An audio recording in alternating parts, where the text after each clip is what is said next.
What's going on, everyone? Let me switch my camera there. There we go. Episode 80 of Locker Talk Live. I am your host, Wac, and joining alongside with me today is Shana. And things are starting to shake up in the Texas high school, maybe not shake up, but shake out, if you will, in the Texas high school football world. Only 3 more weeks of action left before we hit the playoffs. But before we talk about the games last week and the games this week, Shana, how are you doing today? I'm doing really good. I almost said it's a Thursday. It's an exciting Wednesday. I'm looking forward to this week's games. I have a lot to talk about for last week's games, but I'm doing really good. How are you? Doing good.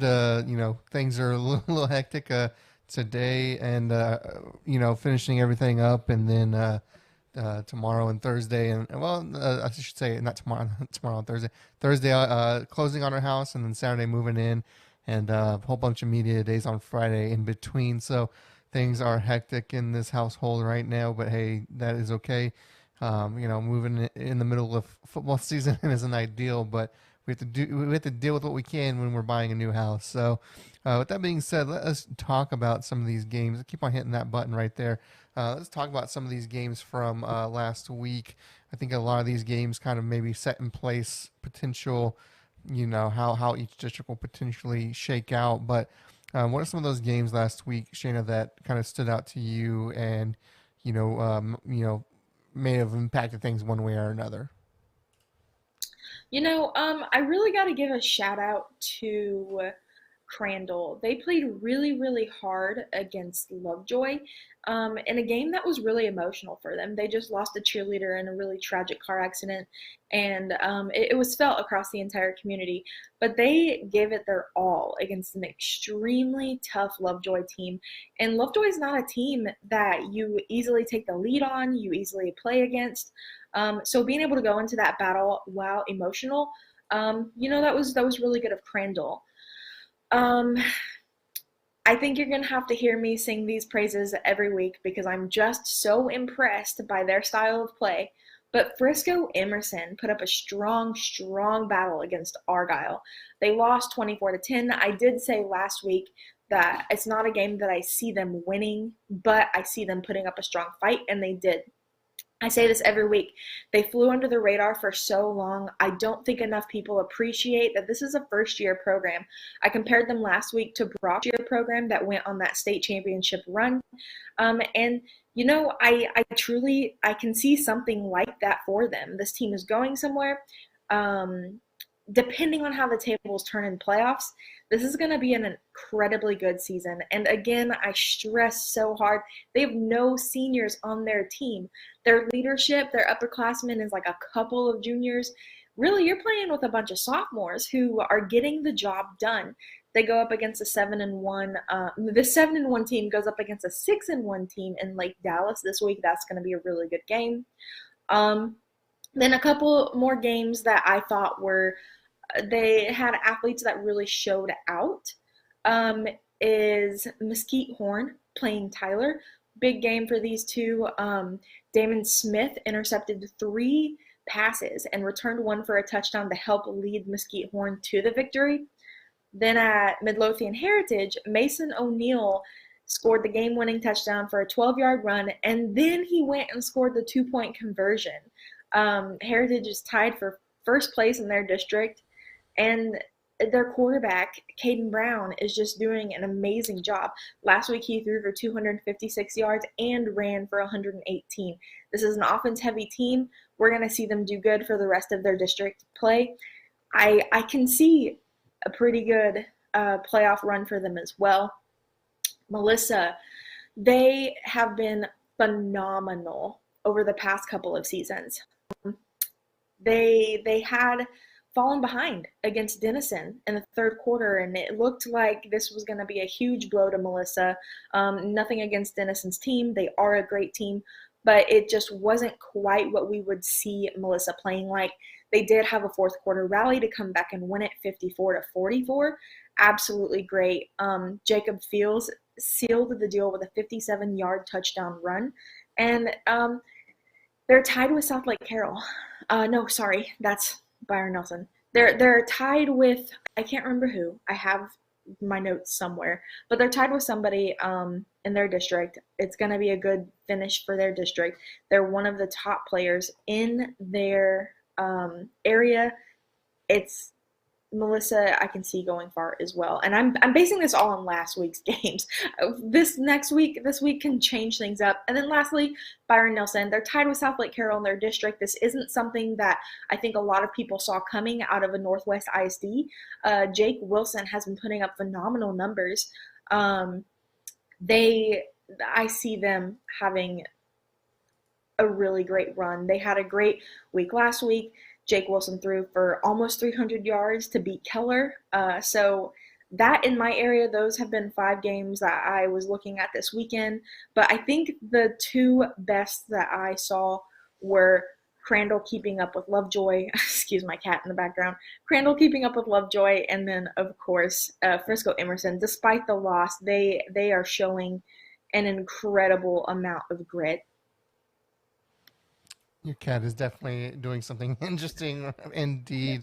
I want to get back to District 4 6A in a little bit because I have some thoughts on that district, but we'll save that for now.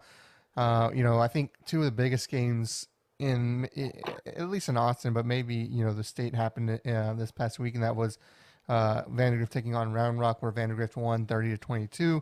And then Westlake winning 29-10 over Dripping Springs. That Dripping Springs game with Westlake, I mean, that final score, you look at it and you're like, oh, 19 points. It's just, Westlake had it easy. The game was 16-10 in the fourth quarter. So Dripping Springs really, and I said last week, I want to see what Dripping Springs does against Westlake. I think it's going to tell me a lot about what they can do in Division II for the playoffs. And I think that really answers that Dripping Springs could be a team to beat in 6A, and we'll talk about that because we have some, obviously, playoff implications with some of these districts. I think they're going to be huge, and I want to talk about that here. Another game, and I think I mentioned it. I might have mentioned it on the show last week.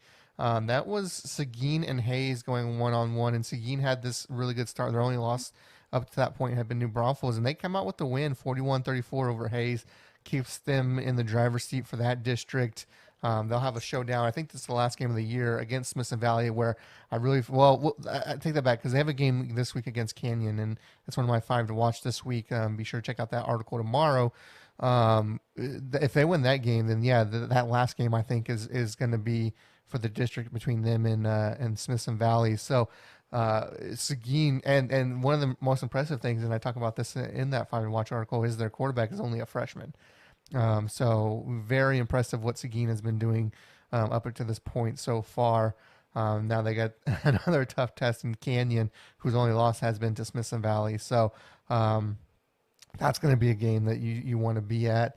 And then, like I said, Davenport for 4A and finally had their first loss in a close game against Canyon Lake. So I'm not taking too much away from that loss. I mean, hey, some people say, and I say this, I think me and Scott talked about this last year, a loss is good sometimes for a team, right? You get a little confidence in yourself. You think maybe, oh, we're unbeatable. Getting beat can really reset that and help you out as you head into playoffs. So, Davenport is still a team to watch for me in 4A, although I still think Bernie is kind of the cream of the crop in the San Antonio area. And man, that's going to be a good matchup because I think they are both, they'll both match up against one another at some point in the playoffs, I feel like. And then in Houston, I think, and we'll talk about more of this about implications. Morton Ranch loses to Katy Tompkins, which I think is going to set them back.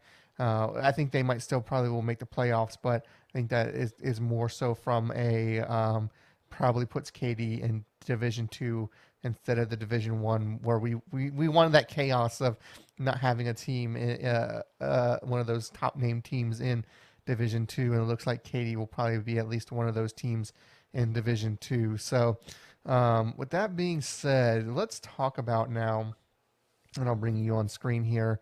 Let's talk about now, how this is shaking up, especially for 6A Division Two. And I talked about how I wanted to talk about District 4 6A, which is the South Lake Carroll district. South Lake Carroll could be going Division One. If Fossil Ridge can keep on doing what they're doing now, I think it's going to come down to them and VR Eaton is what it's looking like, right? And if Eaton makes the playoffs, South Lake goes D2. If Fossil Ridge makes the playoffs, South Lake Carroll would go D1. And you look at both of their games. Here's their games remaining. Fossil Ridge, their games remaining are against Keller, so that's going to be a tough one for them. Against Keller Central, which you would think they could win, and against South Lake Carroll. So you're looking at possibly 2 losses there for Fossil Ridge, right? And those 2 losses, if they were to lose those 2 games, would put them at 3 and 4 in district play. But then you look at VR Eaton's schedule, and it is not any easier. They play South Lake Carroll this Friday. They play Halton, which you can argue is a win, and then there's Byron Nelson. So right there, you're looking at potentially 2 and 3, losing 2 out of 3 for Eaton as well. And if that happens, Fossil Ridge, I don't know how the tiebreakers work fully, Shana. So apologies on that, but I'm pretty sure Fossil Ridge gets in because they did beat Eaton earlier in the year. Shana, what do you think about this district? It seems pretty crazy right now, but I want to get your thoughts on it as kind of the resident expert of DFW. It's absolutely wild. VR Eaton is expected to do good always.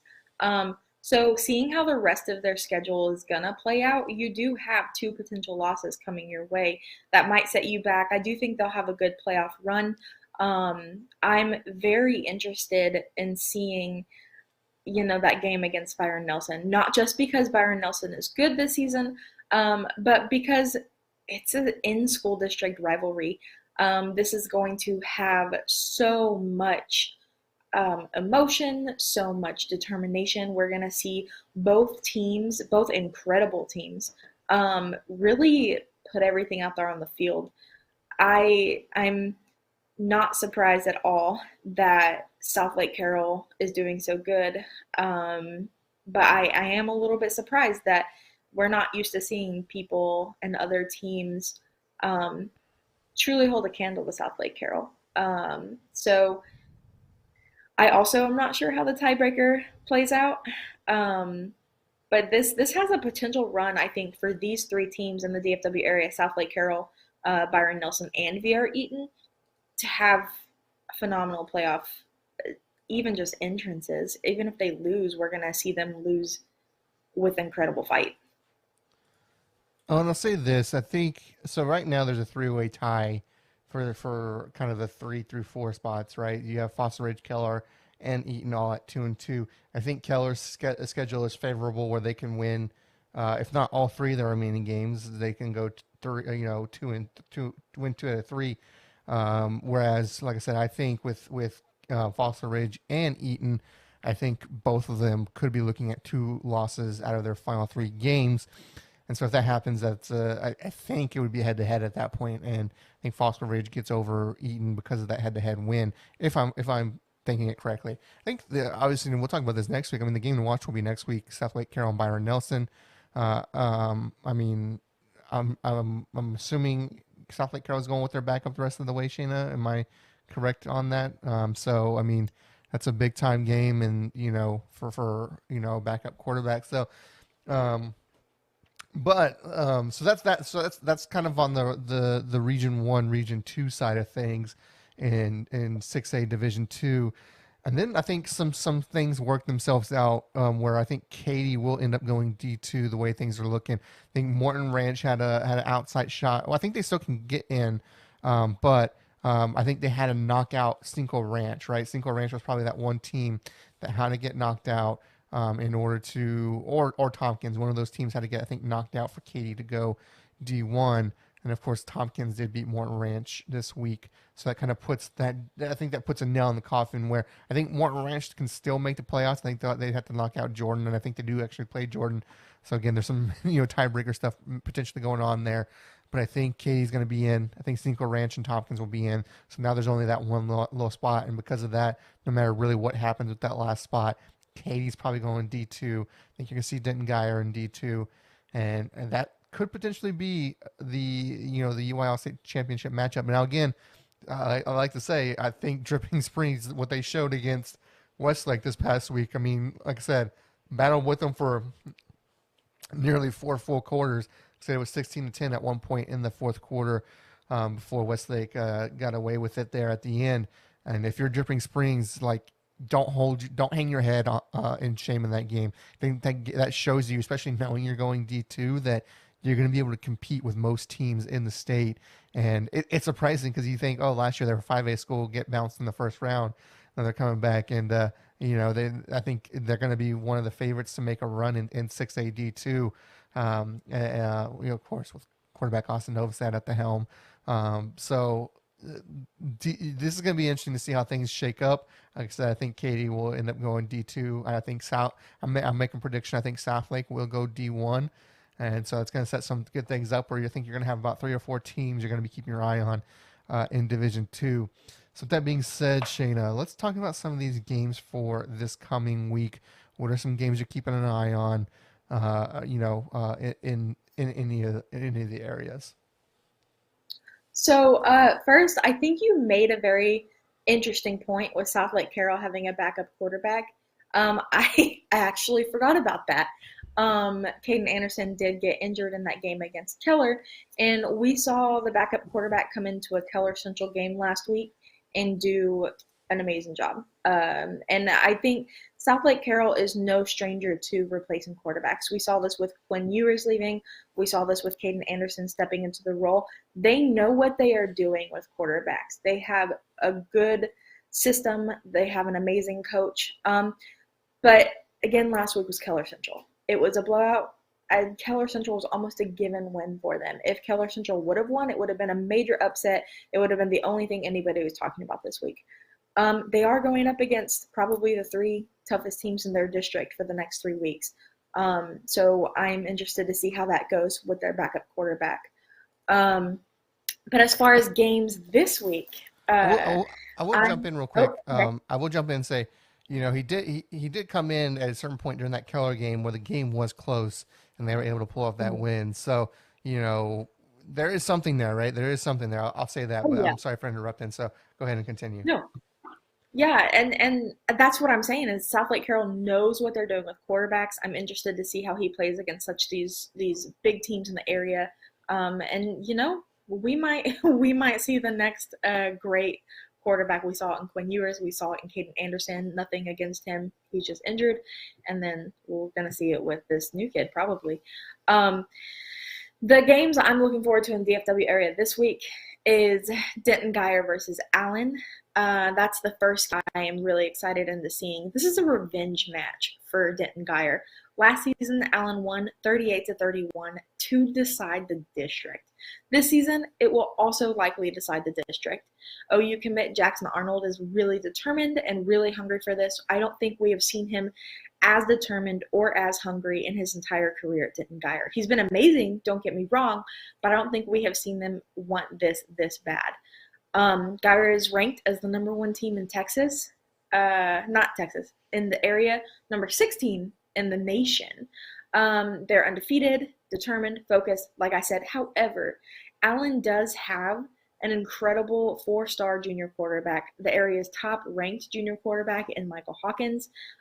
He's phenomenal on the field. He's very composed. He looks like somebody who's already seen a couple of college games when he's out there. So I'm very excited to see these two powerhouse quarterbacks go head-to-head. Both defenses have been incredible. It's really, I believe, is going to come down to the wire. Then the next game I'm looking at is Frisco Independence versus Argyle. Argyle is undefeated. I think we've seen them begin to waver, though. We haven't seen an Argyle team give up as many points as we have seen this one do, at least not since I've been in North Texas, and I've been here almost a decade. They've defeated unbeaten teams for 2 weeks straight, I believe it is. And I'm just wondering how much gas is left in the tank for them. Frisco Independence is a really, really good team. They have a defense that ranks among, if not the best, among the best in the area. It'll be a tough test for Argyle, they have an incredibly good offense. We're going to see strong defense versus strong offense here, and I think it's going to come down to who reads who quicker. Then we have Salina versus Dallas Carter. This is an area-ranked matchup. It will also likely decide district. And Salina was ranked as the area's number 1 team with a good prediction to win a state title this season.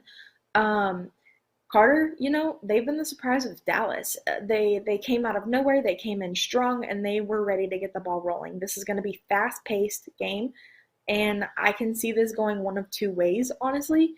Remaining incredibly close, much in the same way we saw Denton Guyer versus Prosper earlier this season. Or it could be a blowout in Salina's favor. But I do think that Dallas Carter has a little bit more fight than that. I do believe that we won't see the blowout side of it. We're going to see a close game. And then lastly, less of a game that I'm interested in, more of a storyline that I'm interested in. We have Nolan Catholic versus Parish Episcopal. At the beginning of the season, both of them were favorited to win their district. We have seen a major decline in Nolan Catholic since losing their head coach last year. You almost have to wonder what's going on. You have the same guys on the field. You have them probably working just as hard, but this season now they're 1-6. Parish and Nolan Catholic, again, like I said, they started with being favorited to win their district, to have deep playoff runs, and now it looks like really only one of them is vying for that. If Nolan could pull off this huge upset, it would be a major victory for them, even if just for morale. But Parish is on another level. They're going for their 4th straight state title. I don't see them wavering at all for the rest of the season. I just like this is an interesting storyline to me. Nolan Catholic has fallen, and if they can pull off this upset, huge morale shift.